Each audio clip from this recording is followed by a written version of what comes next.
Hey guys, and welcome to the United Stand. You're on a much more positive version of the fan forum this week. 3-0 to Manchester United over Brentford. I am pleased to say as well, this week we actually won a midfield battle. It's been a long time coming, but I'm safe to say we won it. You're all very welcome here while we discuss the game, obviously, versus Brentford. And just quickly, make sure you all get involved in the chat as well. We'll be raising topics and asking questions and stuff, so we want to hear from you guys as well. I'll come to you first then, Kev. Just some quick fire thoughts after that game. How are you feeling? To be honest, Holly, I'd forgotten what it was like to actually win a game of football. So I think the fact it was United's last game at Old Trafford, the fact that so many players we know are leaving. So I think we spoke briefly before the show actually started.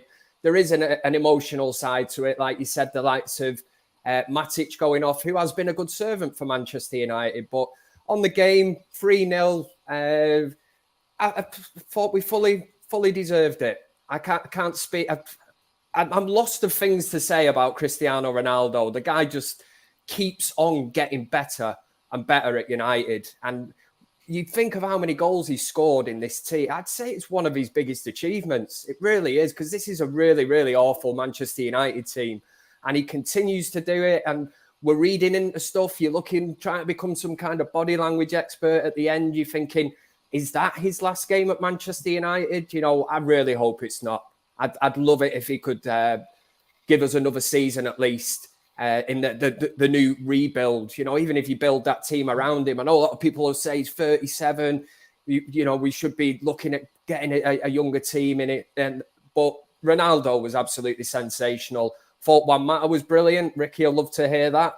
And yeah, positives to take. But at the end of that game, you know, you can't even call it a lap of honour, can you? We're used to this being a bit of a celebration in past years, but it was a little bit embarrassing. You kind of look at it. I mean, apart from Ronaldo and De Gea, really, and the fact that Matic is leaving, you kind of look at them players and the rapport between the fans and the players. I mean, we know that it's pretty much non-existent at the minute. So from that side, bit of a lap of dishonour, could we call it? You know, I think a lot of them players have cheated themselves, the club and the fans this season. So it was a bit embarrassing to see them clapping the fans, you know, that have paid good money all season to be subjected to really, really poor performances. And I'll just say another thing on the Brentford side of things. I thought Christian Eriksen, I know I say this every week, whatever midfield rocks up against United is always better than ours. But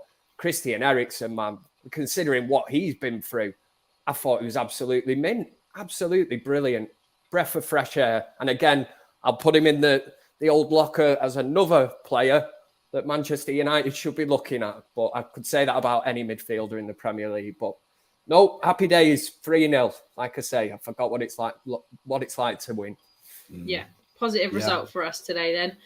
Jordan, I know you've had a heavy bank holiday, but how are you feeling after that? Surely that's cheered you up a little bit. Yeah, no, it definitely has. It's one of those games that reminds you why you're a fan and why you enjoy football. I think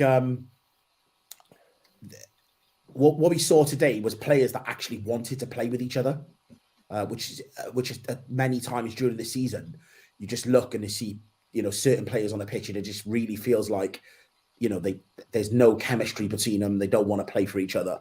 I reiterate Kev's point about Eriksen. I thought he was classy, which is exactly what Mata is. And the talk of bringing someone in, you know, a more experienced midfielder in to replace the experience we're losing in Mata, I totally agree. If we could pick someone like him up on a free transfer, I think that's great business. His touches were quality. I think that the relationship between McTominay and Matic, as well. I think that has been good. You know, I've been one of McTominay's biggest critics this season, but I definitely feel like Matic adds a calmness to that midfield that we've missed. And Ronaldo, like you say, he really is our Michael Jordan, isn't he? He's just an out and out winner. And a leader, doesn't need an armband. He is a leader. And I just think we have to try and convince him to stay on for next season and see out the rest of his contract to try and help us with this rebuild, because his experience and winning mentality is embedded in this club, and he's one of those players that can help bring it out some of these younger players. Langer, I was happy with another assist from him. The way he celebrates and the passion that he shows is embarrassing to some of those players that were sat on the bench that couldn't get on. Somebody to come from the youth and to show that desire to play for our badge, it's everything that this club is about. So it was good. It definitely had sort of end of season vibes. I think it was sort of about 20 minutes into the game, I remembered that we've actually got a couple more games left. It really felt like it was, end of season. And you're right, it wasn't the lap of honour that we're used to in times gone by. It was just a lap.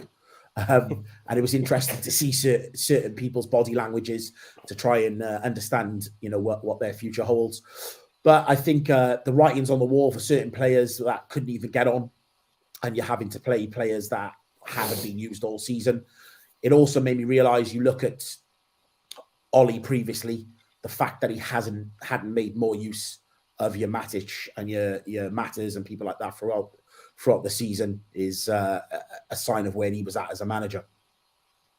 Absolutely, yeah. And I just think the testament to obviously the older players we had today, absolutely cannot fault any of them. They were unbelievable, and it shows obviously that it shows the youth that this is the example that they're setting. This is the way that they should be playing every week. I honestly can't fault them guys today, and even the chemistry they all had up in the attacking half. Matic was further up the field as well, which I really like to see. Kind of even made McTominay a little bit redundant. Matic just completely bossed it all on his own, especially in the first half. But right, we'll kick off then with the team sheet. Obviously, the only obvious change for us this week is Mata in for Rashford, which if you'd said that to me last season, I would have kicked off. But today I was actually pretty happy with Mata coming in for Rashford. Kev, I know that Mata, this is obviously Mata's last season, but what does that say for us? What does that it is worrying, isn't it, that someone like Mata, who is leaving at the end of the season, comes in and does such a good job for the likes of Rashford, who's been struggling all season. Where do we kind of go from that? What do we do with Rashford next season? Because we won't have Mata. It's a huge season, huge for Rashford.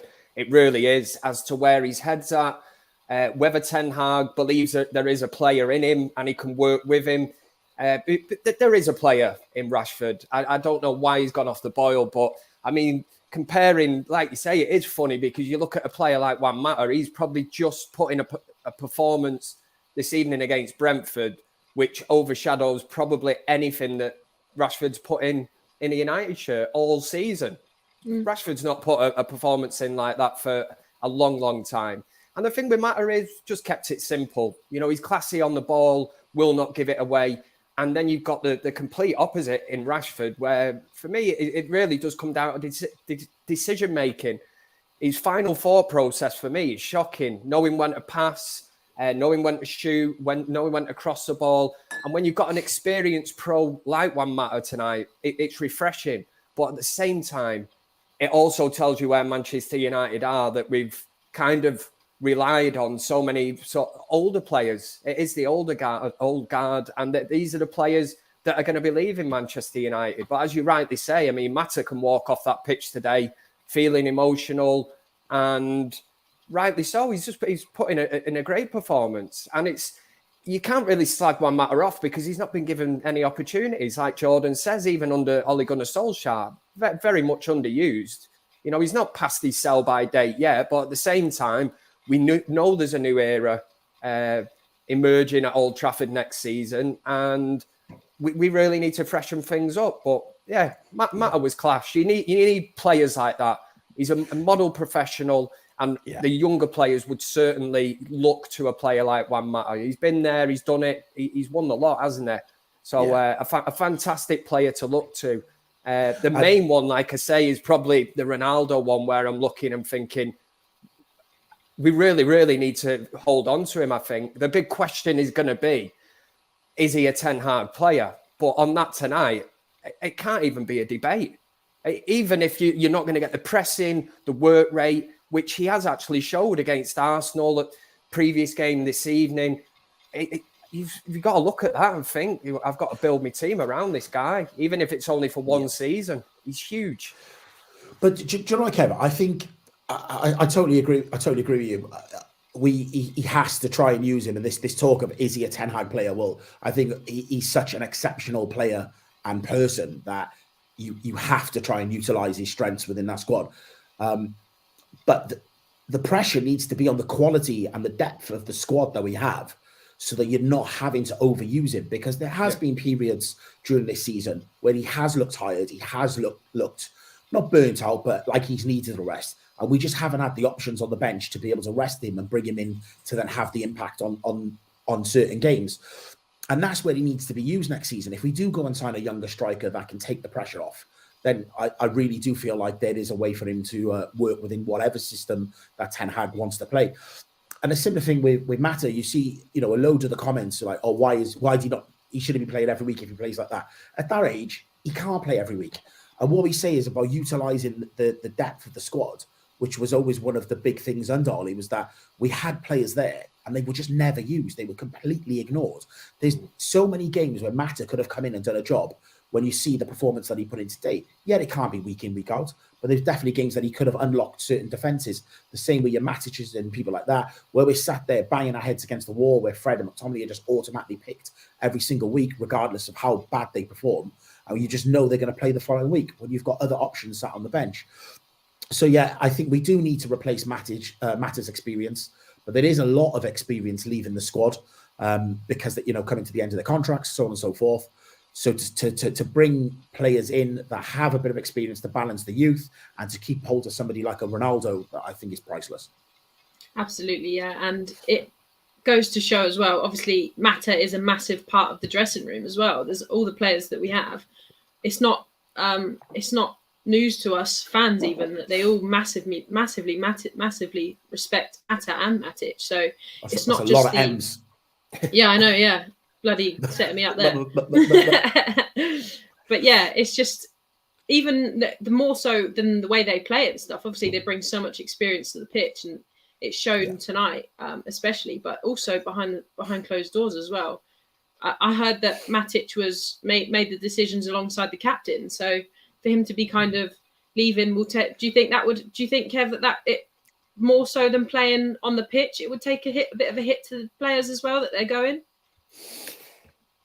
This group of players, I could honestly say I don't think it will affect them in the slightest. I think us as fans, we feel it, and it is emotional, because you look and you think Matic has been a good servant, and just recently, I mean, he's been in that team, but we've sat on here and we know you can get 60, 70 minutes out of Matic, and that's where we are at as a team. But no, I would say the mentality is shocking for the majority of these players at Manchester United. So I don't think they'll be emotional or anything. I think a lot of these players are just downright selfish, just in it for themselves. So I don't see them thinking, oh, Mata and Matic are leaving, that's going to be a loss to the team. That just kind of in it for themselves. And that's why this season or this summer is going to be absolutely massive rebuild at Manchester United. So many changes going on. We're seeing scouts leaving, people at the top that are leaving.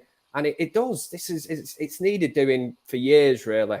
But at the same time, it is exciting. It really is exciting, because Ten Hag's a man that I would say the majority of Manchester United fans wanted. And it's only a matter of time. It's just a sad time at the minute as a United fan, because you're actually, like Jordan just said then, we've got 2 games left after this. I've never wanted a season to end as quickly as this one.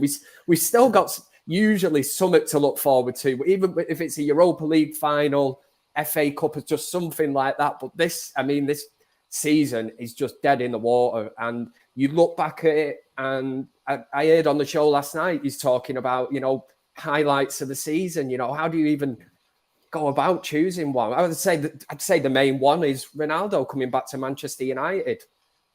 We've not competed in any of the big games. We've been done by City, Liverpool. It's been quite embarrassing more than anything. And like I say, I can't wait for it to actually all be over, Ten Hag to come in and hopefully start seeing some progression. And the main thing will be players coming in.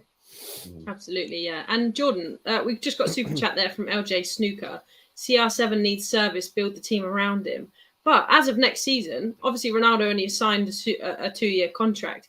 Do you think Ten Hag will come in and build the team around him, or it's just not? Do you think it's going to be long term enough for that Ronaldo staying if he does stay? Yeah, just someone will know in the comments. What's the goal difference now for the top scorer between Ronaldo and Salah? I think it was only Salah that had scored more goals than him. But 2 more today. I don't know where we're at with that. I don't think, at his age we can't start a rebuild around a player who's only got a year left on his contract. I think that would be silly to do. What I think we need to do is to utilize his strengths as and when we can throughout the season. So that's what I was saying. Yeah, 4 goals is the difference. Right. Okay. That's what I was saying earlier is that, we can't use him for every game. We have to protect him against himself. Sometimes, he wants to play every game. He wants to play 90 minutes. But that isn't what's right for the team. We need to bring him in, use him when we need to use him, but we need to have other options. And this season, we've been forced to play him. Very similar to the midfield situation where we've been forced to play Matic every week over the last couple of months because we haven't had the other options. But really, we know we can only play sort of 90 minutes once a week, and we only get really 60 good minutes out of him during that period. So it is all about the recruitment and having those options on the bench, but more importantly, having a manager who's willing to make those changes and utilize the squad to its fullest. Absolutely, yeah. So we'll go a bit more into the first half then. Bruno and Mata swapping occasionally, but mostly Bruno on the right then today, or might be the left, sorry. McTominay sitting slightly deeper than Matic.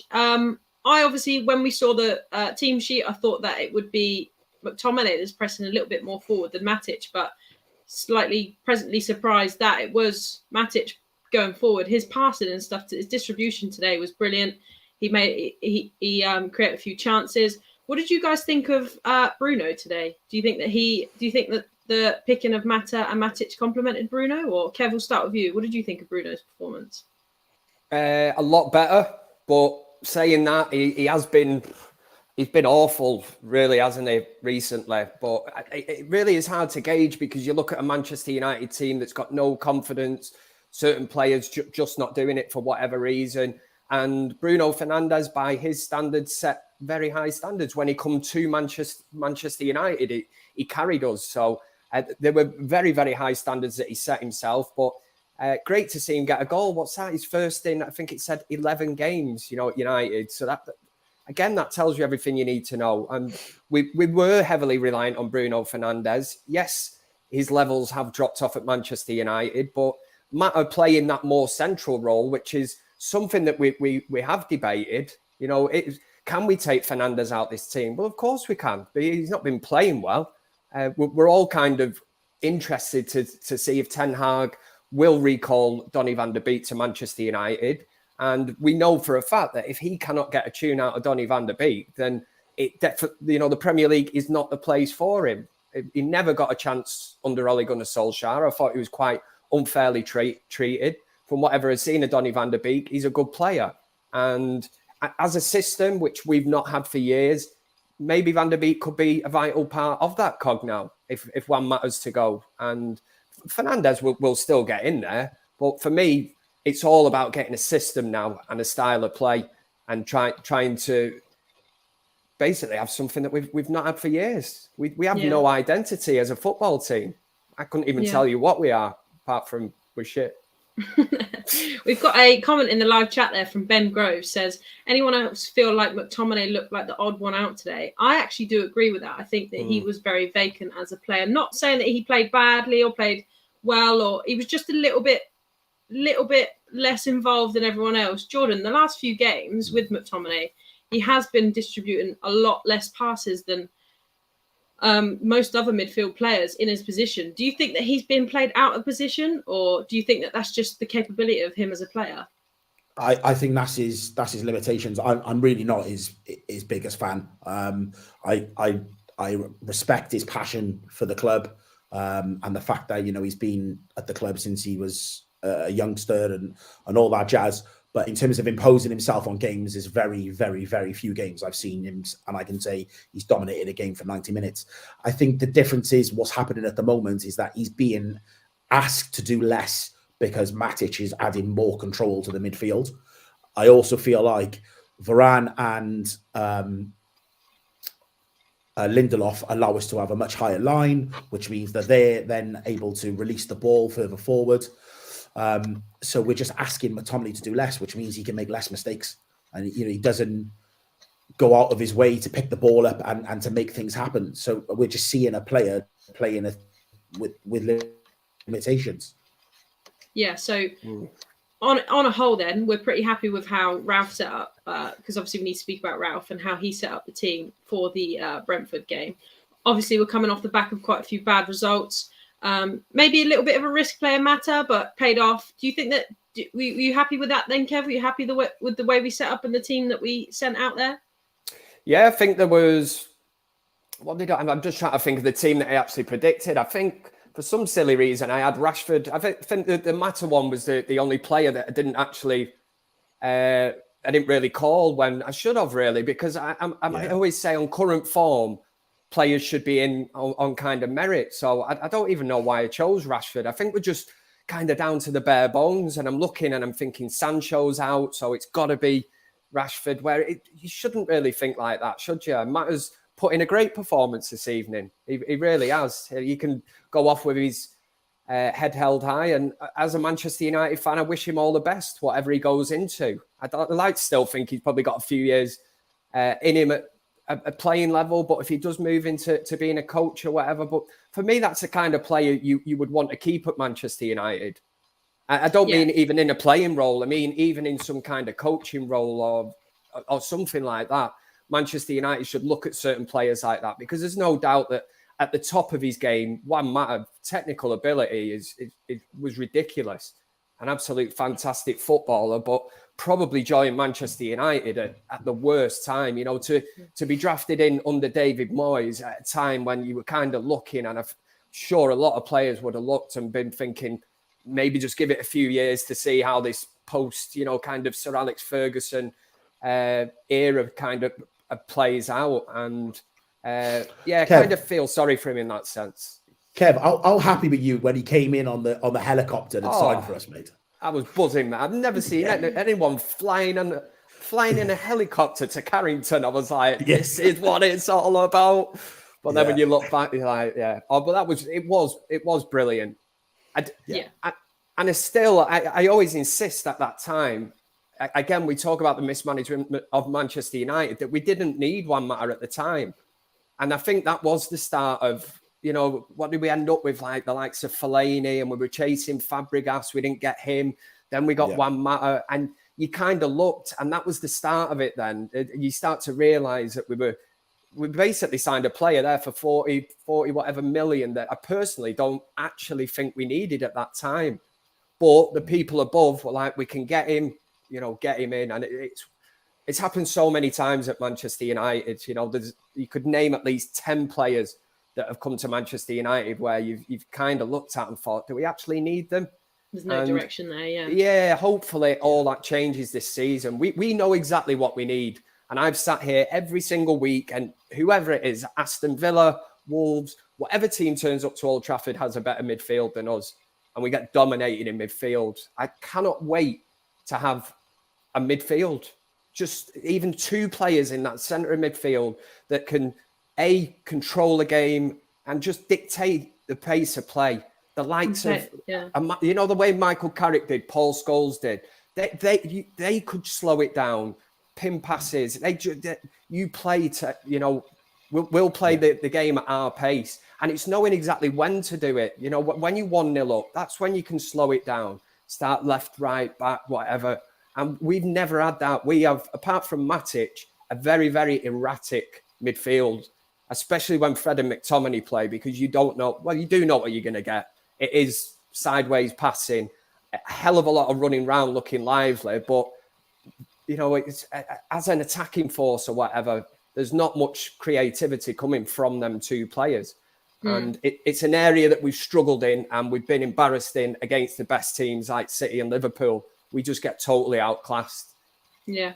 And I even noticed today a few times where we were spraying passes around in our attacking half with the likes of Mata, Bruno, Ronaldo, and MATIC all linking up really, really well, looking confident on the ball, getting into spaces. And then they'd play the ball back to the likes of McTominay. And again, we've won the game. I don't want to be too negative, but he would slow the game right down and he would just play it backwards, which I think is probably more of this is just what he's used to. And he's kind of not keeping up with the pace and stuff, but definitely need to kind of improve on that next season. Maybe get him a little bit more confident if he is going to be in part of our plans. Do you know what I'd say about Mata is that he's very much like Toney in the sense that he's always available, keeps it simple, always an option. And I think maybe at some point this season, I'm going to give Bruno the benefit of doubt slightly.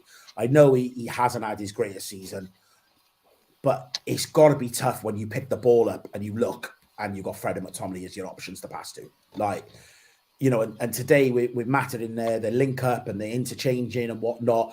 It's just more players that are on a similar wavelength to him. And I just feel like he just seemed to have a bit more confidence in being able to pass the ball and know he's going to get it back. Yeah, absolutely. And obviously Bruno's goal, we've got to talk about that. Really good pass from Dalot, which was, I think the fullbacks today, Dalot slightly less. He was a little bit...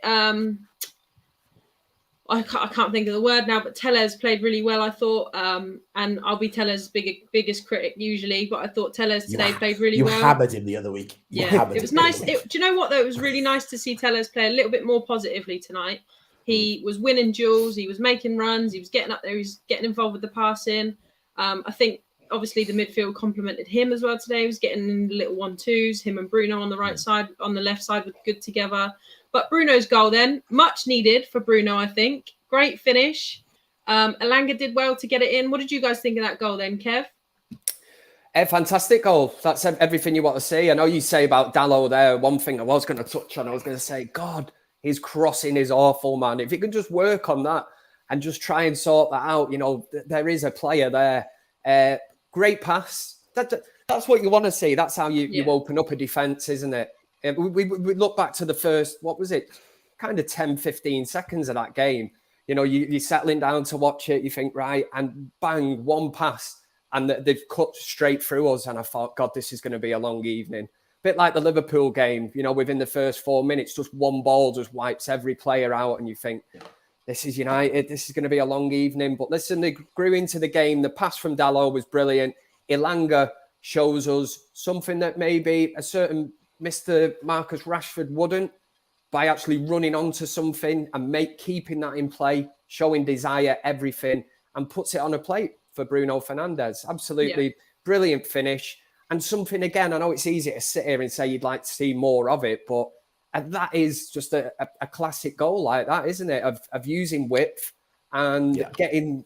Fernandes makes the run. He knows exactly where that ball's gonna go. And it's fitting that he celebrates it with Elanga. It's almost like Elanga's scored that goal, the way that he celebrates it with him. And it should be, because an assist like that is as good as scoring, isn't it? How many times over the years have we scored goals like that? When you actually break it down, the fundamentals of it are simple. You know, width, cross, get in the box, and make something happen. But we've struggled so much over the last couple of years to do that. I completely agree with that, Yeah. I completely agree with that, Jordan. It is just the simple things that I feel like we've been struggling with this season. Just trying to overcomplicate things as well. It was really nice to kind of keep it simple, take control of the game, short little passes, keep possession.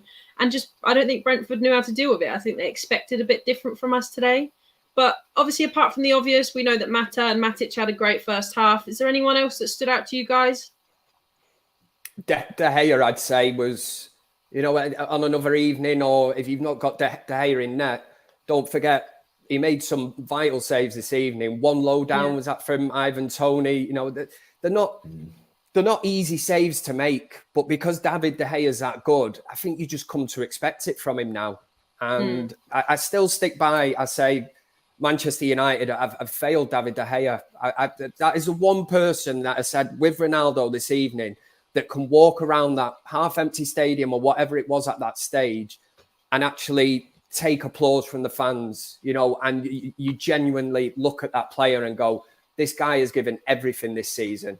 him and Ronaldo, David De Gea, you look at him and you think he's kept us in games, he's kept scores down when it could have been double figures almost against the likes of Man City and Liverpool.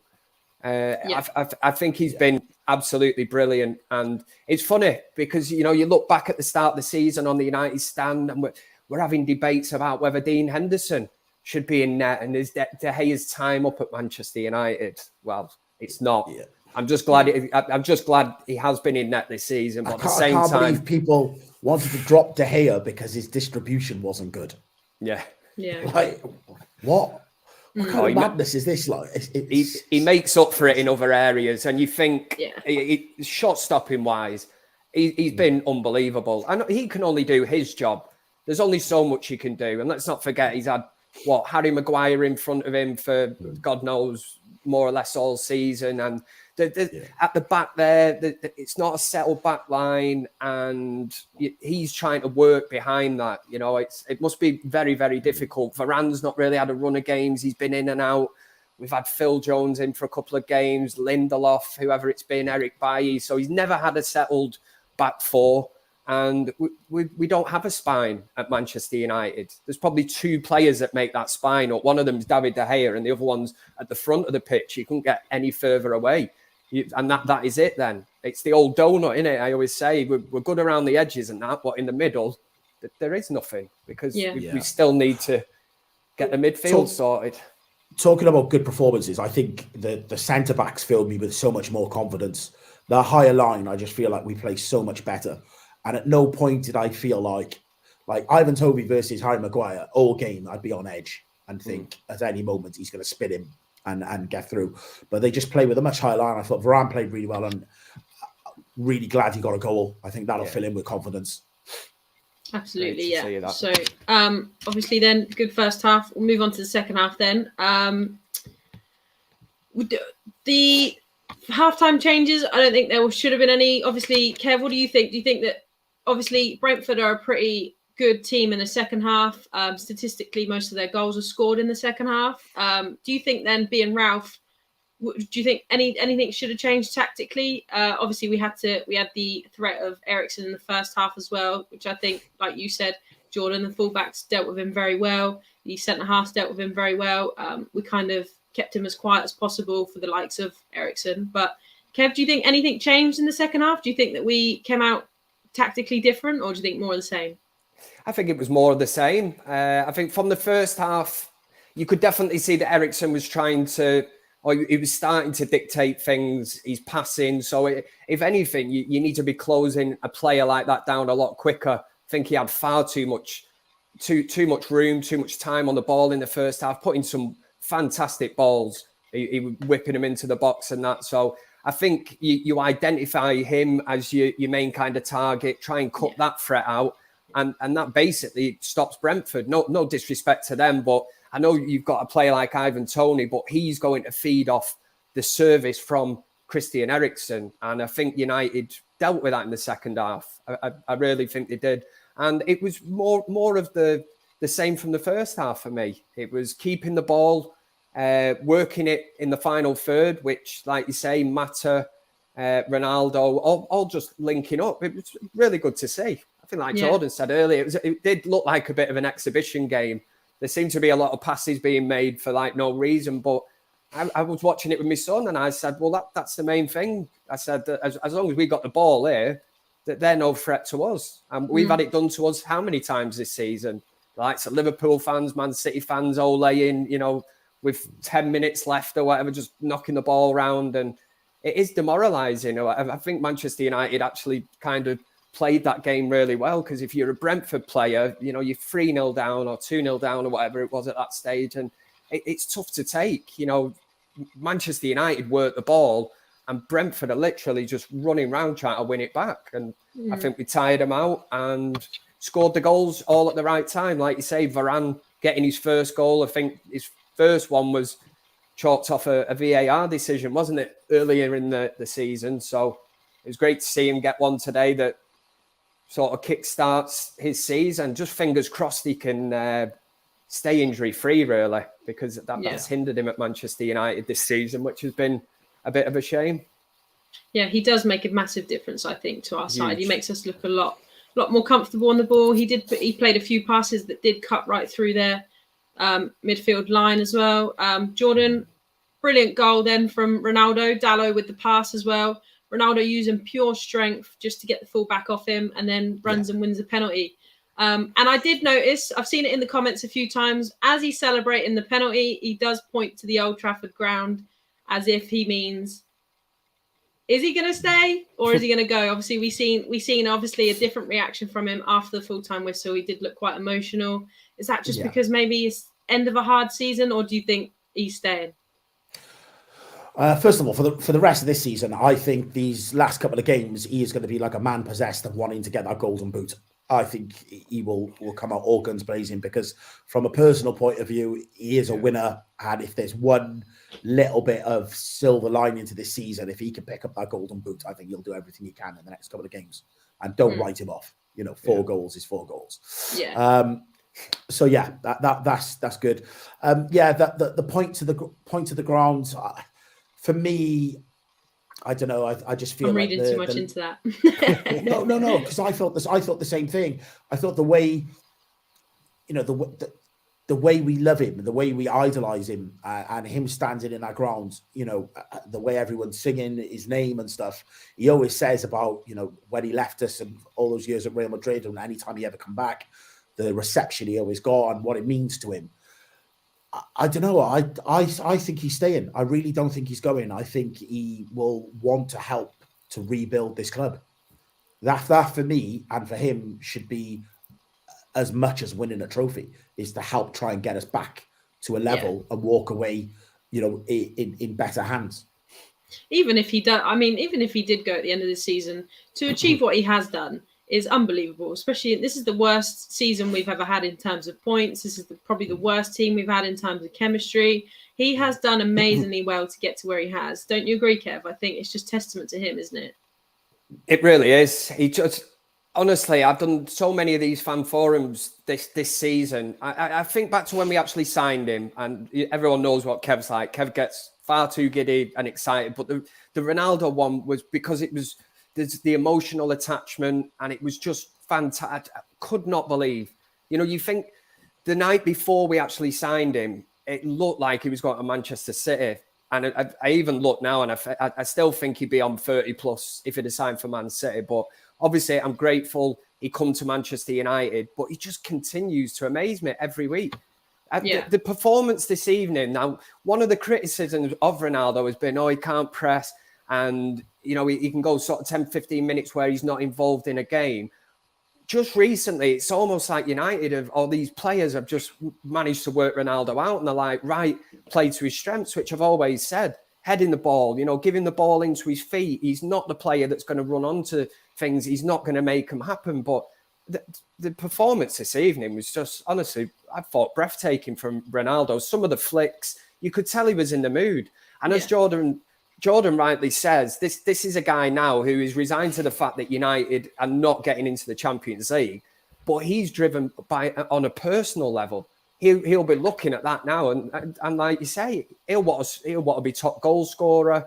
My only worry is I still think he's actually good enough to add another Champions League sort of title to his name.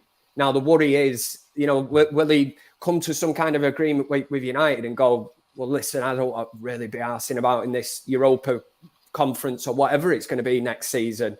I still want to be competitive and win. He could go to the likes of Bayern Munich, even make the move back to Real Madrid, whatever, and win another Champions League and be competitive. But at the same time, as a United fan, I'd love him to stay. I absolutely would love it for that season. But it's a big thing for Ronaldo to give up. We know how driven he is. Yes, he's got a massive ego on that, but he backs it up. He talks the talk, he walks the walk. Look at him at half time today. He's still arguing with the referee when they walk back out about the goal that was disallowed. He's still going on about it. He's absolutely livid because he must have watched it back. And in his head, he's like, we're talking, an inch, half an inch or whatever. So, yeah. And just a quick super chat there, obviously, from Triggered Salt. Just it's timed out now, but just mention the fact that obviously Ronaldo wouldn't get the love that he gets from the United fans anywhere else in the world. But I just think that's testament to obviously him coming here in the first place, and could obviously be a reason why he stays. But we'll obviously talk about the substitutions tonight then. MATIC came off of the Old Trafford pitch in a United shirt for the last time tonight. 70 minutes he managed. Mata shortly after came off as well. Final home game for them both. MATIC left the field today with successful 82 out of 85 passes, which makes the accuracy of 97%. And MATIC also following closely behind with 90%. Perfect send-off for them both, don't you think, Jordan? Yeah, as you read it out, all I'm thinking about is somewhere Ricky sat there feeling very, very smug. Yeah, and I think I said to you guys before we went live that, you know, and you got emotional over your Smirnoff Ice, but Matic has never been a player that I was like overly emotionally attached to over the years. He was, you know, Mourinho's general on the pitch, and I definitely felt like he was our best CDM, and I've called for him to be used a lot more than he has, but I've never been emotionally attached to him. But when he came off that pitch today, it did sort of hit me in my feelings, and just sort of be like, do you know what? There's definitely a way to go about leaving. And if you respect us as fans and respect the club, we will respect you.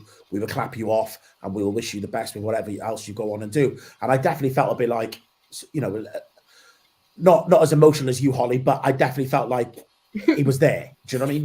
You felt something. And the same with Mata. Mata has been an absolute gent, you know, a great servant to the club, his charity work, you know, his blogs and whatnot. And you're right, Kev, he probably will go off and play football, maybe in the Spanish league or whatnot. But I'd love to see him come back in some sort of ambassador role for the club, coaching role for the club, because he's definitely got something to offer with the level of professionalism that he has. Yeah. Well, you are talking to the same person who did shed real tears when we beat Southampton 3-2 last season after being 2-0 down. So me getting emotional over Matic, stranger things have happened. What do you think, Kev? Was that the perfect send-off for them both then?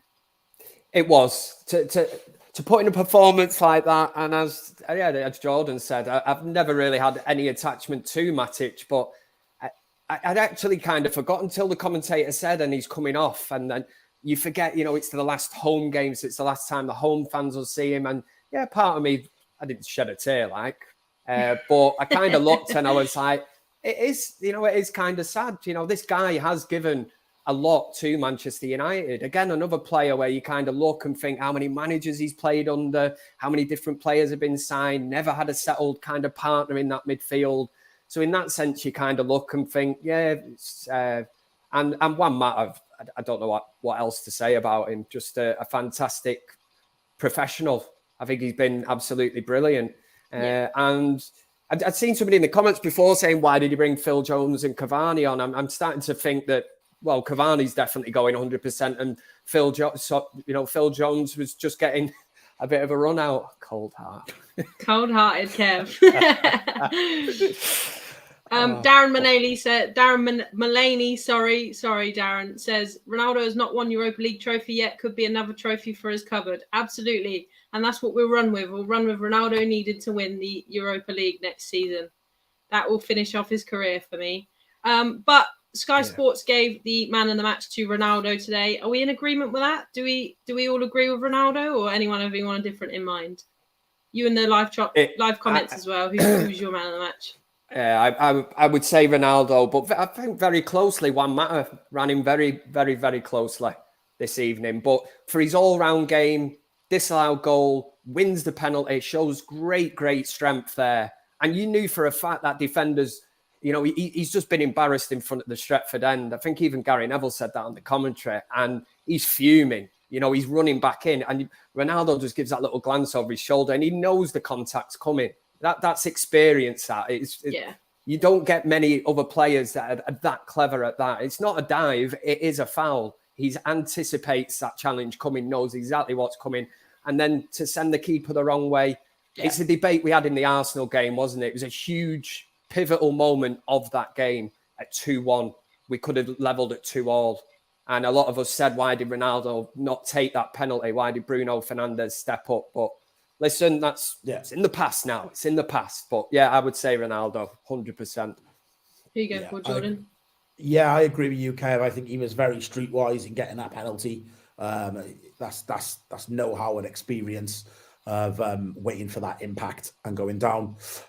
Yeah, for me, he's just, like I said, he's our Michael Jordan, and this is his last dance at the club, and he's just the ultimate winner in a really, really tough season. You know, all the criticism from certain fans, which I'll never understand, saying he's the problem and all this nonsense, and we'd be better off with Ollie and without Ronaldo in the team and all this crap. It's absolute bollocks. He's the man. And yeah, he's my man of the match today. Not a bad problem to have. Absolutely, And it's not a problem for us. Yeah, it's a problem for them. Yeah. The live comments are actually going more with Mata than Ronaldo. There's a lot more Matas in there, but they're emotional. They're as emotional as you are. I love an emotional chat, guys. Don't you worry about that. We've all been on the Smirnoff Ice in the comments. Yeah, I'll always be around to get involved with the emotion side of things. We'll leave it there then, guys. Brilliant fan forum as always. Good result tonight. Positive, all three of us. I don't know where Jay is. He obviously thought better of it, but really enjoyed it. Kev, we'll say goodbye then there, Kev. Yes, thank you very much. Great to discuss a win. I'd forgotten what it was like to win. I don't know where Jay is, like you say. I think he's used to the therapy forum, isn't it? So it's nice to actually have one where we discuss a win, and that it's great. And I'll shut up now because I know Jordan is very, very tired. Yeah, Jordan. Yeah, great. It was actually nice to win, but I thought I'd fallen asleep. It was nice to win, but actually enjoy the performance. I think that's the key. That's the key for me. So yeah, absolutely, yeah. And thanks again, guys, for coming to get involved. The chat's been great as always, and we will see you next time at an away game. No more home games. So we're getting there. We're getting towards the end, but take care, everyone. Have a good week.